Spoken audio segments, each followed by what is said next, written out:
Hello everybody and welcome back to the next episode of BTA Bitesize. Today's probably going to be another a little bit on the long side as we are covering quite an extensive subject, and that, as you guessed by the title, is going to be Gauss rifles. Gauss rifles are the second of the sort of main autocannon ballistic class, if you will. Their main party piece is that they have really good range and they pretty much generate no heat. There's a significant trade-off, however, with regards to tonnage, damage output, and how much space they take up, and they also generate quite a fair amount of recoil. So a little thing that was pointed out to me by a friend regarding the last video is there are mechs that actually have quirks built in to compensate for recoil, like Annihilators and Fafnirs and such. So if you are going to be running really heavy ballistic platforms, those are the sort of mechs you want to be looking out for that have those sort of quirks on them. With regards to ammo and such, again, the ammo cost can quite vary depending on which system you're using. So obviously bear that in mind. Stuff like the Hyper Assault ammo is quite expensive. But with regards to ammo, there isn't really any specialty types regarding the Gauss rifles. They've all just pretty much got their own Gauss rifle ammo. The only significant difference really is that there is a crude Gauss ammo. And basically, yeah, you get a minus accuracy and minus 35. So don't even think about using this. I don't care how desperate you are to be using a Gauss rifle. The Gauss rifle damage is already not great as a class overall, so actually using this ammo is going to make it infinitely worse. So just don't bother with it. Get rid of it, sell it, do whatever. You're better off without it. Also, as a brief sort of overview as a class as a whole, the Gauss rifles do not fire in a melee situation. There is two exceptions to those, which I'll get onto when I actually cover the classes. But yeah, they don't fire in a melee, so don't go slapping them on your melee bot. Also, the guns themselves actually explode. So whereas the exact opposite of the autocannons, where it's the ammo you have to watch out for, the ammo for the Gauss rifles is actually inert. It's just literally just slugs. The Gauss rifle, if you are kind of familiar with, shall we say, like current technology, is essentially like a railgun. It uses like coils and magnets and stuff to basically hyper accelerate the shell and fire it out the end. So there's lots of gases and explosive parts in there. So bear that in mind when you're mounting these things, that they can explode. And given how big they are, I discussed quite a while back with I don't remember exactly which video it was, regarding sort of like the crit tables, and the more of these slots, each one of these slots has a chance to be critted. So the more slots you have that can be critted in one weapon, the worse it is, because obviously that's going to take that weapon out quite quick. And when you have a Gauss rifle, and especially some of the larger ones, which can only really go in the torso, when you've got like your XL engines and stuff in there, and when they go bang, it's going to cause you a big, so watch out for that. As usual, all the pros and cons and stuff of that sort of nature are my opinion, and obviously not set in stone. The facts and the figure, the actual facts and the stats of the weapons obviously are, but any use case and sort of general whether you should use them or not and ideas of how to use them is merely my opinion. So, don't get your panties in a bunch if you don't agree with it, but sound off in the comments if you do, or if you don't, and let me know what you think. Regards to that, though, yeah, we'll just get straight onto it. I've blathered on enough, so let's get going. And so here we go onto the first system, which is obviously just the standard Gauss rifle. This comes in a IS and clan variants. The clan one is, in my opinion, superior, as it does the same amount of damage and it takes up a lot less space and it takes up a lot less tonnage, 15 to 12. It also ignores a pip of evasion, where the standard Gauss rifle does not, and it has less recoil, and the sacrifice is basically a little bit more heat. It's 9 versus 5, so 4 heat, not a lot, and it has slightly less stability. So, in my opinion, if you have a choice between the two, obviously the Coralan one is the way to go. Its pros is the low, again, it applies to a class overall, but they have low heat generation, excellent range, good stability. The clan variant makes it superior to its weight competitor in the weight class, which is the AC10. That would be the AC10 will be the sort of obviously, I'll be comparing these to the autocannons a lot because, you know, obviously they're both sort of the main ballistic platforms. And it pairs well with PPCs for long-range sniping, obviously due to its low heat generation. Cons-wise, this doesn't really apply to the clan rifle too much, but Gauss rifle-wise, obviously, is a little bit slot-intensive, and the damage for weight used on the IS side is a little bit meh. And I'll be doing this for every weapon class, so basically, when they go bang, it will do 75 damage and 18 stability to your mech if the Gauss rifle explodes. So yeah, overall, Gauss rifle is the way to go in the clan side. It's a decent weapon system for those mechs that you can have that can fit it. And you can't fit much cooling.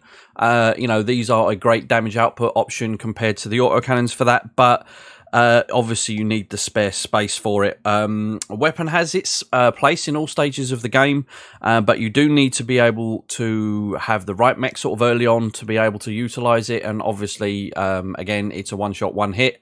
So you need something with a fair pilot with a decent accuracy. And again, the clan variant is straight up better, in my opinion. So, you know, I'd say that if you can get your hands on one, that'd be great. And again, like I said, it pairs well. The Gauss rifles pair well with stuff like PPCs, things that generate a lot of heat that have a high damage output as well.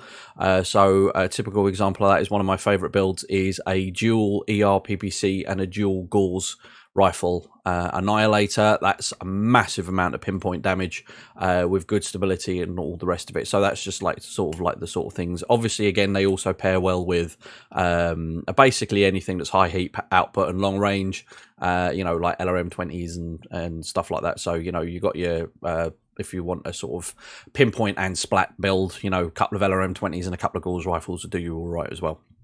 Anyway, with that, on to the next one. And the next one, I separated on its own because it is a separate one on its own. This is the improved Gauss rifle. Now, basically, this thing sits in between the standard IS Gauss rifle and the clan IS Gauss. This is basically the IS version of the clan rifle. So while the damage is the same, the stability actually sits in between the clan and the IS. Likewise with the weight as well. It is basically exactly the same apart from, you know, the slightly different values. Obviously, this one gets a +1 accuracy as well, and +1 to evasion pips ignored. So obviously the pros regarding this is the evasion pip would get ignored and it gets 1 accuracy. Obviously low heat, excellent range, and pairs well with PPCs.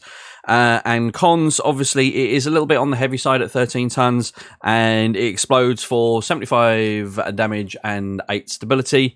Not really much to discuss with this. It's not really much different to the main one, but overall sort of conclusion, as with the regular Gauss, it is an excellent all-round sort of system. Use this one over the standard version, but the clan one is better. So again, you want to, you're more likely to come across depending on your start, you're more likely to come across the IS and the improved than you are the clan. Obviously, the clan is a little bit more of a you'll come across it later unless you do the clan starts and stuff.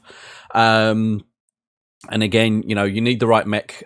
Things like Shadowhawks and Hunchbacks with endo steel and such with the that will have enough weight capacity to be able to mount this and a decent amount of ammo. And again, obviously, you need a decent pilot to use it as well. That's pretty much about it for that one. Not a massive one, as it's kind of a subclass of the other one. So anyway, on to the next one. Okay, and next up we have the heavy Gauss rifle. This is basically the AC-20 of the Gauss rifle clan. It's the largest, pretty much the largest damage output of all the Gauss variants, but it does use up a lot of tonnage. We're talking 18 tons for 125 damage, which is a massive amount. It's also more of a close range, as it doesn't quite have the the massive range of the other X, and it also has a weapon drop-off. So even though it says the damage range is 780 meters, that isn't actually at the full 125 damage. So at 780, you're only going to be doing like 662-ish damage. So yeah, not a lot. Pros, it has got a big alpha strike of 125. It does have very good range considering what it can do. And obviously we have the +1 accuracy, which is kind of pretty much across the board for most of the Gauss rifles. And obviously, again, same with the low heat gen. Cons, obviously, it's heavy, it's slot intensive, it's expensive ammo, 1,000 C-balls a shot. It does have high recoil. A fairly high recoil for its size. I think it is on par with the AC-20. 50% of the damage fall off does make the damage for the weight really, really not good. And because of how heavy it is, you can't mount it in the arms of mechs, so you can only mount it in the torsos. Yeah, so like with regards to the drop off, obviously as you can see from the right up there, I think I'm not blocking it, you know, weapon range falls off to 50% of its starting value at long range.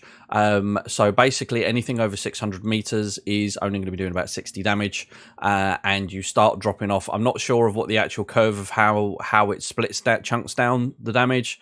But basically, yeah, anything over 200 meters and you're not going to be doing a lot of damage, which kind of makes it a very niche a thing to use. It's definitely a late game weapon, given how big it is and how heavy it is. You aren't really going to get a mech early to mid game unless you are super, super lucky that can actually mount this thing. If you don't have any decent assaults with like Endo, Steel, and Ferro, you're going to have little hope of fitting this thing anywhere. Not to mention, obviously, the fact you can only mount it in the torso. And obviously, because it's so large and, you know, you need something with a lot of armor to protect it to make sure it isn't going to get critted out and go bang. And taking your mech with it. Personally, I don't like this thing, purely because the amount of weight invested and the amount of damage it does isn't really worth it. Best mech would be something that you can have a reasonably decent size engine in that can, you know, you're going to need something with speed and armor to get sort of in close. So you're going to be looking at least the sort of low end assault mechs like the 80 tonners with a good engine, possibly maybe even with mask on, to try and get this thing close enough to actually utilize that damage. But yeah, overall, in my opinion, these things aren't really worth it unless you don't have the capability to cool anything that's along a similar size.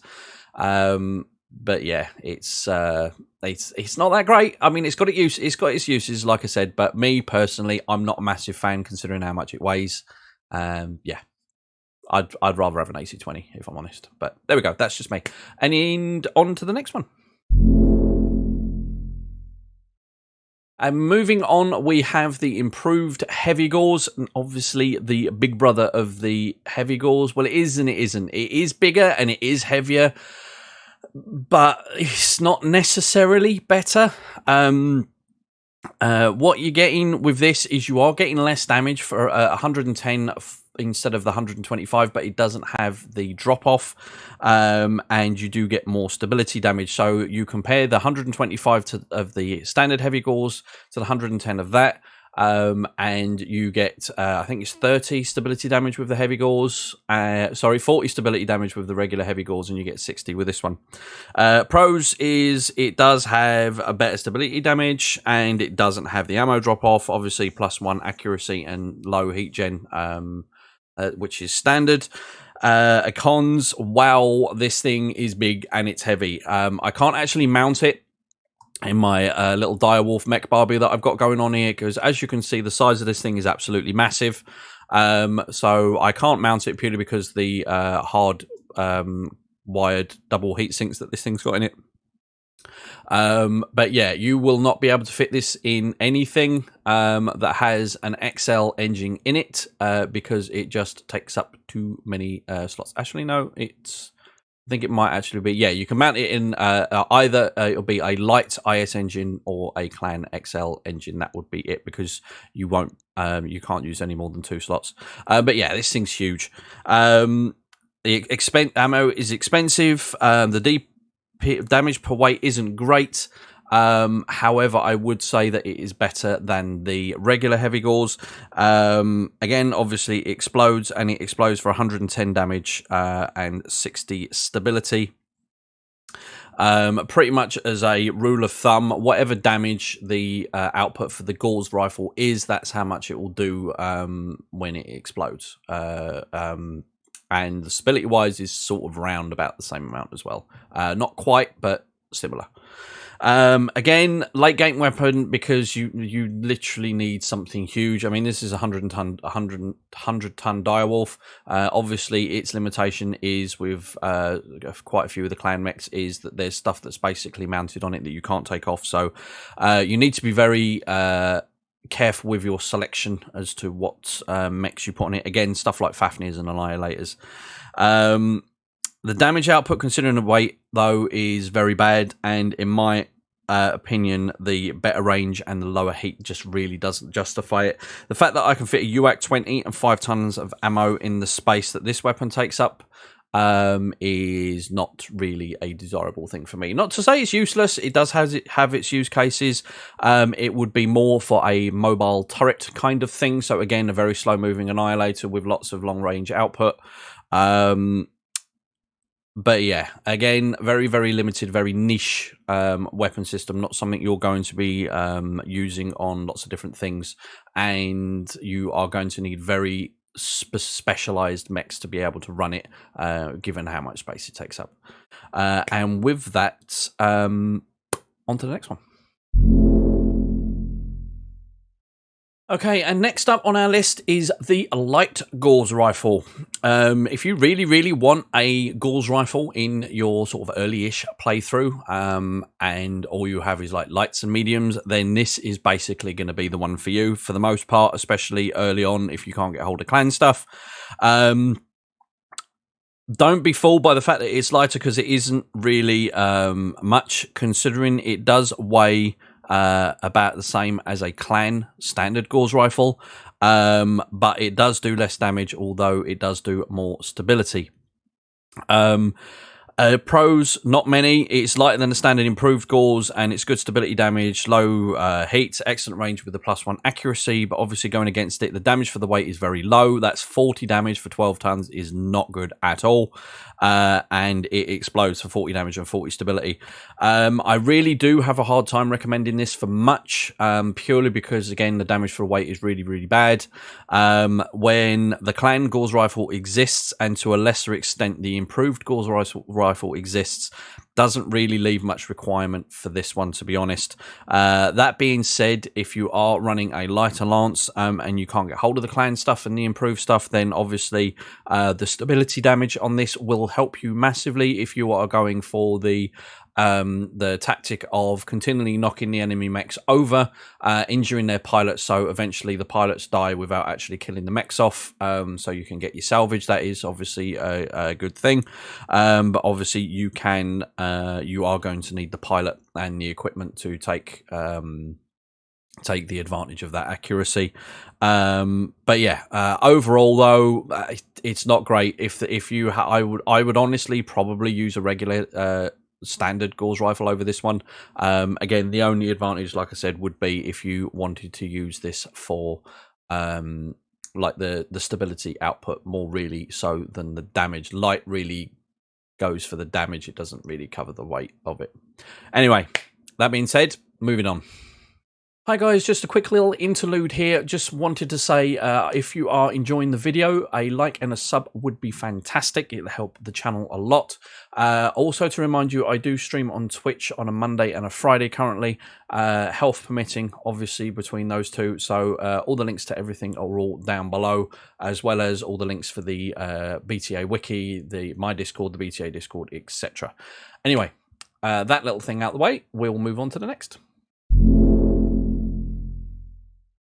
And next up on the list, we have the piercing gauze rifle. This thing basically does what it says on the tin. As with the standard autocannon armor piercing ammo, you sacrifice your main damage output to punch through a mech stroke vehicles armor and do damage directly to the structure. In this case, the damage output falls to 25 damage to the armor, while simultaneously doing 25 damage to the structure. Pros wise, I'm struggling. The ability to pierce high armor targets is great, although 25 damage to the structure isn't. It has low heat, decent stability, obviously, as with everything. Excellent range and +1 accuracy. Cons, it's heavy, it's 15 tons. The damage for weight is low, and it explodes for 50 damage and 18 stability. Personally, I wouldn't bother with this thing. The party trick that it does is actually better done with the autocannons instead, when you can mount the bigger variants that do more damage and will do more damage to the structure. Honestly, the AC-10 does better with its piercing ammo for the weight than this thing does at all. Its use cases, like I said, mainly if you are dealing with high armor, low structure targets like vehicles and such, that are the sort of like slower ones that are easier to hit, then yes, this may possibly have a use. But honestly, like I said, the autocannon variants with the piercing ammo just do an intensely better job. I would say, considering when you're going to get hold of this thing, it's probably going to be mid game. But like I said, you're probably going to find, unless you're struggling with your heat generation of your autocannons, that you're going to take one look at this and go, "Wow, 25 damage and 25 stability at the stage of the game you're on." Nah, it's not going to be worth it. But seriously, yeah, I really wouldn't bother with this one, to be honest. Okay, and next up we have the Magshot rifles. Now, technically, these are not in the ballistic class. They're actually located in the support slot category, but they are still a Gauss rifle, and I felt that they deserved a place in this video, mainly because I freaking love these things. These things are absolutely awesome. They are essentially mini Gauss rifles. You can mount, obviously, in your support slots. Not to mention, these are one of the only two types of Gauss rifles that you can fire in a melee situation. So, obviously, being the fact that they're in a support slot helps. Its pros, it has low weight and slot usage at 0.5 tons and 1 slots. The damage for the weight is excellent. Range is good. It ignores 1 evasion, and the support slot mount means it's easier to mount to various mechs without ballistic hardpoints, and obviously it fires in a melee. Cons wise, it does have low stability damage, and heat for the size is a little bit high. It's like, 5 heat, which doesn't sound like a lot, but when you compare it to a standard Gauss rifle that's much, much bigger, and does much, much more damage and more stability, 5 heat is actually quite significant.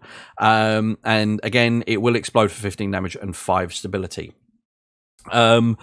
These things are awesome. If you thought the autocannon family of rifles was really good, these are basically even better. To illustrate my point, a light rifle weighs 4 tons and takes up 2 slots. And it needs a ballistic slot, and it only holds 18 rounds. I'm not saying it's a bad weapon, but for a comparison, right? In contrast, the Magshot rifle and 1 box of ammo weighs 1.5 tons, because obviously it's a 1-ton box. And obviously still takes up 2 slots. The rifle does 450 damage total, providing all of your damage, all of your shots land. Whereas the Magshot will do 750 damage, considering it can fire a lot more. And it has a lot less recoil, so you are more likely to land them shots than you are with the rifle. And you can add more ammo, whereas the rifle you can't. So these things are basically, in my opinion, an all-game weapon. If you can get them early on, fantastic, especially when you're running like light mechs and sort of mediums and stuff, where you find that you are struggling with support, with the sort of ballistic slots and things, but you find in ones that have lots of support slots, like commandos, like Jenners, like cicadas, like what was the other one that just came to mind? Basically all of them. Anything with mongooses was another one. Things that don't have a lot of things, like 1.5 tons for 15 damage, especially with that range as well, is absolutely amazing. And late game, obviously, when you're building your melee bots, you can use them. When you have stuff like high damage output like LRM boats, but you want something that has a little bit of sort of close range support to go with it, so it can actually fire at stuff inside its minimum range. You can boat quite a few of these, not have it take up a lot of space and not really have to worry too much about the heat. And just in general, any build that you just have an extra 1.5 tons with like a support slot you're not using, and you can just add a little bit of extra firepower here and there. It does benefit you more earlier on in the early to mid game, but again, I would say it's not necessarily limited to either of those. But yeah, if you can get your hands on these things, get them, because they're absolutely fantastic little bits of kit, extremely versatile, very good. Yeah, love them to bits. Okay, and next up we have a Rotary Gauss rifle. Again, what it says on the tin, basically the comparison for this one is the Rotary Autocannon 5, which is basically in the same class with regards to sort of pretty much weight and damage output. It does have some differences to the Rack 5. Firstly, it can only fire 3 times instead of the 6 that the Rack can fire, and it does have a higher recoil. And also, the jam chance on this thing actually starts in the double mode rather than the ×4 mode that's on the Rack 5. What you do, however, get is a lower jam chance, and you do obviously have more range, which is typical of the Gauss rifles. Pros wise, it's lower jam chance than the Rack is, which is like 20% on the ×3 mode, compared to the Rack 5's, I think it's 30. It has +1 accuracy to it, and it has more damage per shot than the Rack 5. I think the Rack 5's damage per shot is 35, and it does obviously generate a lot more heat. The Rack 5, I think it's like 10 heat per shot. So yeah, it's quite significant difference there. Cons wise though are equally as significant. So it does only fire 3 times, giving it an overall less damage than the Rack 5. So obviously 3 times 50 is only 150, whereas you've got the 6 times 35 for the Rack 5 at maximum fire mode, which is 210. So again, quite a significant damage difference there. It is much, much heavier than the Rack 5. I think Rack 5 is like 12 tons, and this one's 15. And I think the Rack 5 only takes up 4 slots. Or even if it takes up 5, this one's straight up heavier. Considering it only does fire 3 times, the recoil on this thing is actually worse than a Rack 5. With the it's firing 3 times generates a high recoil on par with the Rack 5 firing 5 times. It jams starting in the ×2 mode instead of the ×4, and because it obviously doesn't have it, and it explodes for 50 damage and 25 stability. Overall, a good weapon, but honestly, its weight and its damage output is its damage for weight output is low. I would have a tough time recommending this over a Rack 5. The only its only saving grace is how much heat it generates, so it is easier for you to keep these things cool. However, given the amount of weight that it takes up compared to a Rack 5, I would be able to use that extra tonnage on a Rack 5 to add more cooling to cope with the extra heat. So it is a bit of a benefit, but not a massive one. It is, obviously, if you can manage the recoil, it is a viable option. Just me personally, I would use something like a Rack 5 instead, unless again early game you have something like a Shadowhawk or a Hunchback where you can't fit a massive amount of cooling in to cope, and you want some form of rotary cannon style weapon system, then this one will definitely fit that bill. Again, providing you have one that can take the weight and stuff. Obviously, you don't have to worry about the range too much, but you are going to need the equipment and the pilot to deal with the recoil. So yeah, fairly solid sort of like choice as opposed to the Rack 5, but really I would personally have the Rack 5 over it, just because it just fires more and does more damage. Okay, and moving on, we have the Hyper Assault Gauze. These come in 3 flavors, the 20, the 30, and the 40. I've got them here. The 40, you basically need a lot of space. That's why it's all the way over there. These are essentially the clan answer to the LBXs. They fire a cluster of shells at the target, improving your overall chance of hitting because it's a shotgun style pattern as opposed to just a one-shot, one-hit. Which will obviously reduce your overall damage, but if you are struggling to hit things, you're at least going to hit with some shells rather than not one. So yeah, these are clan only. So again, you're going to struggle finding these unless you're in clan space or you're close to places or you're dealing with stuff like Comstart and things. And yeah, so have fun getting that right there. The big thing with these is what some people are struggling with is actually how the damage works. So to try and put this simply, a hag shell, each one shell has a 5 cluster pellets inside of it. And how many of those shells it fires is obviously dependent on which model of gauze you are using. So I'm going to try and make this as simple as possible. And I'm going to be referring to notes because this is numbers and stuff, and I'm not good with numbers. So the Hag 20 fires 2 of these shells, right? And each of those shells has 5 clusters or 5 separate shells inside, each doing 10 damage each. So each of those shells you times by 5 is 50. Then the Gauze 20 fires 2 of those, thus giving you a total of 100. So to put it simply, the Hyper Assault Gauze Rifle 20 does 100 damage, the 30 does 150, and the 40 does 200, because the 30 will fire 3 of those 5 cluster shells, and the 40 will fire 4 of those 5 cluster shells. So that's basically how it works. It does actually explain it, but it can still look a little bit on the complicated side. Also, bear in mind that the again, with regards to the ammo bins on these things, they actually hold where is it?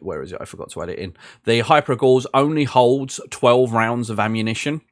So obviously when a Hyper Assault Gauze 20 fires, it uses 2 rounds out of those 12. When the 30 fires, it uses 3. And when the 40 fires, it uses 4.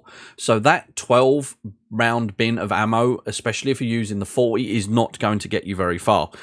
Basically means the 20, the Gauze 20 can fire 6 times, the 30 can fire 4 times, and the 40 can only fire 3 times per ton of ammo used. So it is very ammo intensive. Pros wise, it has +1 to accuracy. The damage for weight is fairly good, considering, and it has lower recoil compared to its LBX cluster counterpart. It does have more clusters than the LBXs as well. So the LBX have a standard of 10, I believe it is. I'm not entirely sure. I can't remember the numbers off the top of my head. But they basically have more clusters than their LBX counterparts. So you know, obviously more clusters means more chance to hit. The cons wise, it is still heavy and it is still slot intensive. It's one of the strange ones with the Hyper Assault Gauze is they're actually heavy. They actually generate more heat than their autocannon counterparts, which is a little bit of an oddball on that one. And when each one is hit, it also means that it's going to do different damage as well. So the again, the rule that I said earlier, that whatever damage the gun can do is going to be how much damage it does to you. So the Hyper Assault 20 will do 100 damage if it explodes, the 30 will do 150, and the 40 will do 200. So yeah, it's an okay system. And again, following on, it does follow along the sort of like the similar theme to all the rest of the Gauze rifles. The only difference here, obviously, being that they do generate more heat than their LBX counterparts. They do, however, have a bonus to accuracy and the range, which will help you. I would say, again, these are probably more of a sort of mid-game-ish a weapon system. I wouldn't say probably using them in the late game because the damage for weight doesn't really stack up against other weapons that take up the same amount of space or less. But it is, when you are sort of like the mid game and you're dealing with still dealing with quite high evasion targets and you're struggling to hit and things like that, then these can be a viable option for the LBXs.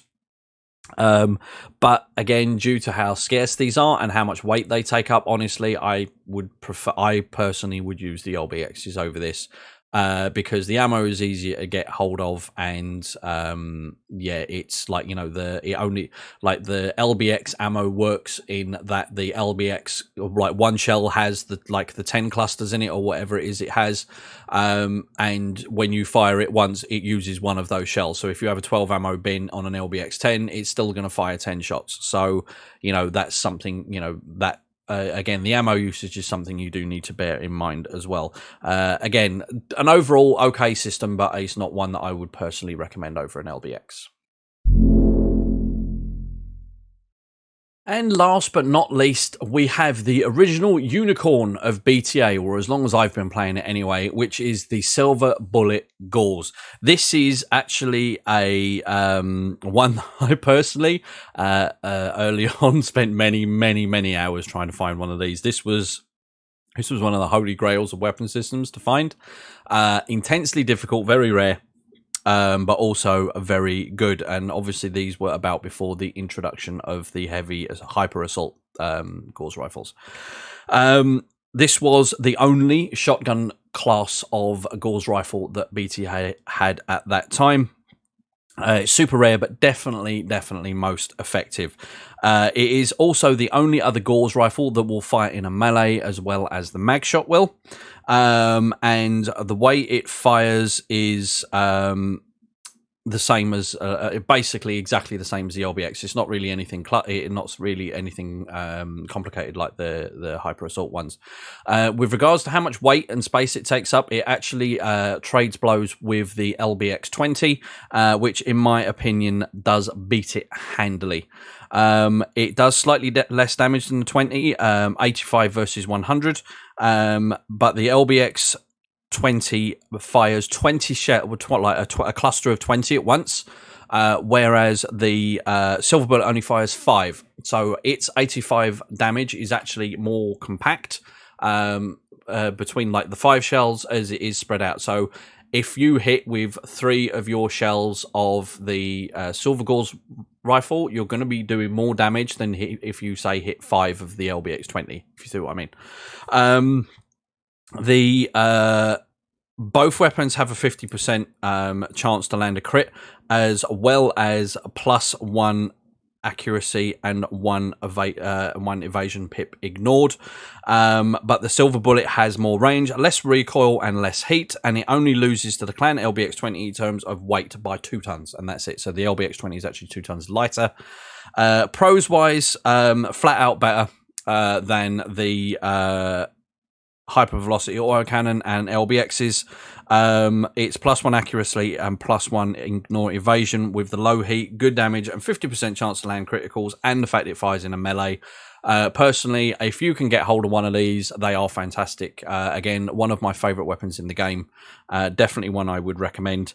Cons, obviously, is slightly heavier than its LBX counterpart. It does have slightly less range than the Hyper Assault Gauss variants, and it will explode for 85 damage and 25 stability. Like I said, definitely one of my favorite weapon systems in the game. These things are rare as hell for a reason. It's a solid, dependable, decent, all-round weapon system. One of the few of my personal opinion, one of the few Gauss rifles of the Gauss rifle family that I would actually recommend over other weapon systems of their class. And it just genuinely it just gives you the best of both worlds. It gives you the range and the heat of the Gauss rifles with the the weight and the tonnage are closer to their the autocannon counterparts. Basically this is an any stage game weapon. If you're lucky enough to obviously get hold of one of these early on, fantastic, and you can mount the thing. Great. Bear in mind the ammo is a little bit expensive, but in my opinion, it's worth it. But also the ammo is actually easier to find than the weapon itself. So if you see the ammo like in a shop or whatever, and you can grab it. Because you don't want to have the gun and not have the ammo. And like I said, the ammo is slightly easier to come by. It's still rare. But yeah, my usual philosophy is if I see silver bullet gauze ammo, I will usually buy it, regardless of whether I have one or not. Better to have. It's one of those better to have and not need than need and not have situations. But yeah, overall, if you can get one, get it. These things are great. All right, so we're at the part of the video now where I give my overall sort of opinion on the class as a whole. To classify it, the Gauss rifle family is pretty much built for sniping. Their long range and low heat generation make them the perfect system for that, for being able to fire over and over, obviously providing you can manage the recoil. While the damage is not high, it is consistent for the most part. Due to how much weight these things take up and due to how slotted sensitive they are, it can make them quite difficult to justify taking them over their autocannon counterparts. And in most cases, I would probably agree with you on that, with the very select few differences, like, for example, the Clan standard Gauss rifle, the Magshot rifle, and the silver bullet Gauss.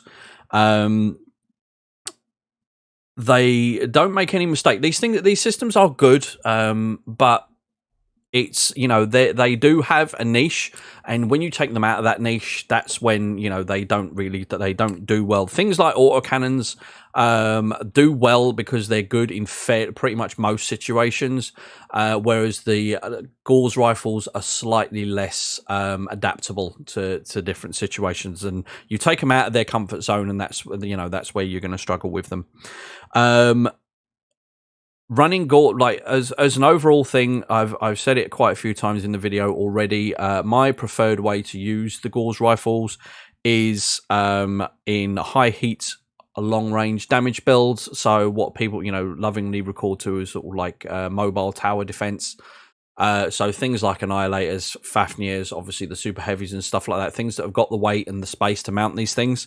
But they're slow. They don't, they're not running around in the middle of the battle.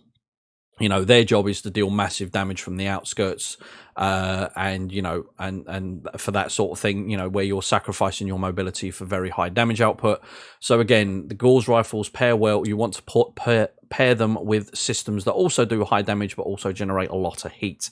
So again, if you're running an LRM boat with a lot of LRM 20s and 15s on, you're using stuff like PPCs, ER PPCs, stuff with exceptionally long range, decent damage if as well, which you can up if you've got a PPC capacitor, and stuff like that, and you want extra damage and you have the space and the tonnage, but you can't whack any extra, you don't have the capacity to put the extra cooling in as well, then the Gauss rifles are your friend. That's what they're there for. They're there for long range, consistent pinpoint damage. Obviously apart from the silver bullet and such, but for the most part, the Gauss rifle family as a whole is long range damage dealing, and that's what they're there for. My overall recommendation for these is, for the standout systems, is the Clan variant for the standard Gauss rifle, and if you are in IS space, if you can get your hands on the improved Gauss rifle, then that's going to put you closer to the Clan variant. The Magshot and the silver bullet, obviously, and these weapon systems I feel offer the most utility compared to the rest of them. All of the rest of the Gauss rifles are fairly niche in what they can do. Those three, I would say, four are ones that I feel that have more versatility than their standard counterparts. And yeah, that's pretty much about it for the class overhaul, really. I hope you did enjoy the video. If you did, again, don't forget to leave a like and don't forget to subscribe. And again, don't forget I stream on Twitch. Currently aiming for a Monday and a Friday, health permitting. But yeah, thanks for watching, guys. Hopefully, I'll see you again soon, and I'll catch you next time. Bye-bye.